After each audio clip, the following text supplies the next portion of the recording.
Gel ve bak. Gece gece yaraşır sana, hilalala gözlerine, paralarda kuzular dönür mene. Gel ve bak. Yarpaqları saralır, payız məni yenə özü ilə aparır. Yana atır məni dünələrin içinə, acı xatirələrimin dəli qatarı.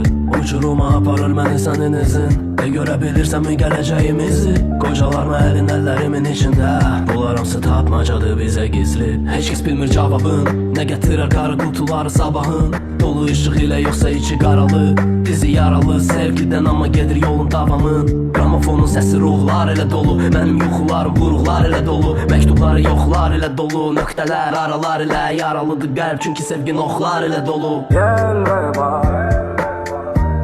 Gece gece yaraşır sana, hilalala gözlerine,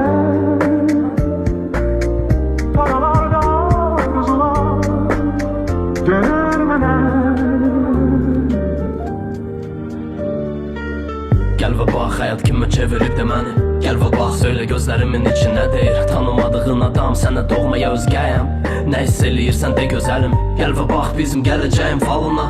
Bax, bəlkə biz də bir də alına. İkinci dəfə, ikicə nəfər və bircə ədəf. Üfürək bu gözlərə, verək ikinci nəfəs. Gözlərindən oxuyuram, artıq mümkün deyil. Ürəyi söndürürük və yandırırıq beyni. Biz baxırıq ətrafa, sanki çiçəkli bahar. Amma piyadalar qalın geyinib. Ötürümmü səni, tanımıram evini. Barmağında üzüyor, görəsən evrimi. Axırı göz yaşı, çünki bilir sevilir. Gel ve bak. Gece gece yaraşır sana, hilalala gözlerine,